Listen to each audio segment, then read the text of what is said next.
নিয়োগপ্রাপ্ত হওয়ার পরে তিনি পরিত্যাগ করলেন, তাও যথাযথ প্রক্রিয়ায় নয়, আদালতের কাছে আসলেন না, আদালতের কাছে কোনো প্রার্থনা জানালেন না, একটা চিঠি লিখলেন। এটা আইনসম্মত হয়নি, এটা আদালত অবজারভেশন দিয়েছেন।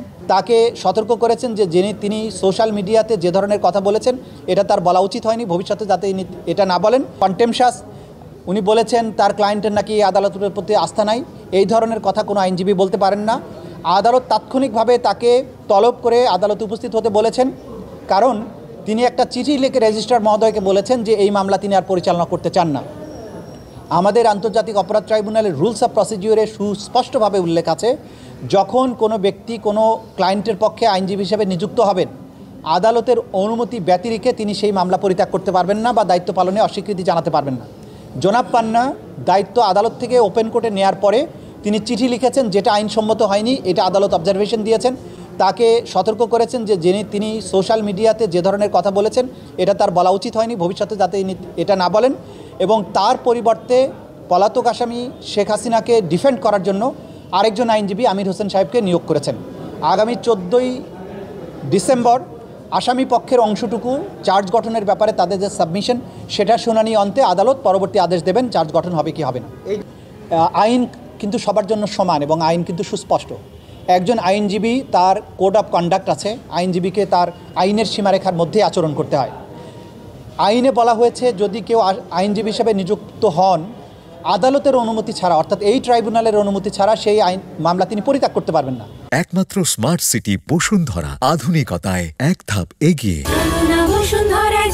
অথচ নিয়োগপ্রাপ্ত হওয়ার পরে তিনি পরিত্যাগ করলেন, তাও যথাযথ প্রক্রিয়ায় নয়, আদালতের কাছে আসলেন না, আদালতের কাছে কোনো প্রার্থনা জানালেন না, একটা চিঠি লিখলেন। এটা আইনসম্মত হয়নি, এটা আদালত অবজারভেশন দিয়েছেন।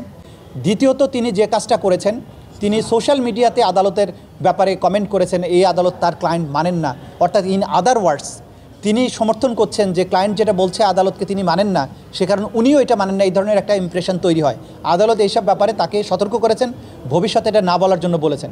কিন্তু আমরা যেটা অবাক হয়েছি, তিনি এই নিয়ে তিনজনের ব্যাপারে, শেখ হাসিনার ব্যাপারে 2বার তিনি নিজের থেকে আগ্রহ প্রকাশ করেছেন নিয়মের বাইরে গিয়ে, যে আমি স্টেট ডিফেন্স লয়ার হতে চাই।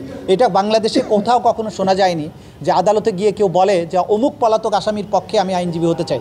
এটা আনপ্রেসিডেন্টেড হওয়ার পরেও আদালত কিন্তু তার প্রতি শ্রদ্ধা দেখিয়ে এবং ফর অল ফেয়ারনেস তাকে কিন্তু নিয়োগ দিয়েছিলেন। আদালতের আদেশের প্রতি তিনি কিন্তু শ্রদ্ধা দেখাননি এবং তিনি অশ্রদ্ধামূলকভাবেই একটা চিঠি লিখেছিলেন, যেটা খুবই অনাকাঙ্ক্ষিত। এবং এরপরে তিনি বলেছেন, একদিকে তিনি বলছেন যে তিনি তার ক্লায়েন্টের আদালতের প্রতি আস্থা নাই, অন্যদিকে তিনি বলছেন আরেকজন আসামি ফজলুর রহমান, যার বিরুদ্ধে কন্টেম্প প্রসিডিংস ড্র হয়েছে, তার ব্যাপারে উনি বলেছেন আমি ওনাকে ডিফেন্ড করতে চাই। অথচ আমরা জেনেছি জনাব ফজলুর রহমান সাহেব ওনাকে আইনজীবী হিসেবে নিয়োগ দেননি, তিনি আলাদা আইনজীবী নিয়োগ করে তিনি এখানে পিটিশন পাঠিয়েছেন। এবং এটা আপনাদেরকে আজকে জানিয়ে দেই, জনাব ফজলুর রহমান আনকন্ডিশনাল অ্যাপোলজি দিয়ে আদালতের কাছে ক্ষমা প্রার্থনা করেছেন। তিনি একটা পিটিশন জমা দিয়েছেন, সেটা হয়তো 8 তারিখেই শুনানি হবে। জনাব ফজলুর রহমান বলেছেন যা কিছু তিনি বলেছেন এটা ভুলে বলেছেন এবং তিনি আদালতের মার্সি চান, অ্যাপোলজি দিতে চান। অথচ জনাব পান্না সেই আসামিকেও ডিফেন্ড করার জন্য আগ্রহ প্রকাশ করেছেন। এটা আনপ্রেসিডেন্টেড। এই ধরনের কর্মকাণ্ড আসলে একজন আইনজীবী হিসাবে মানানসই না। আমরা আশা করব ভবিষ্যতে তিনি এই ধরনের কথা আর বলবেন না।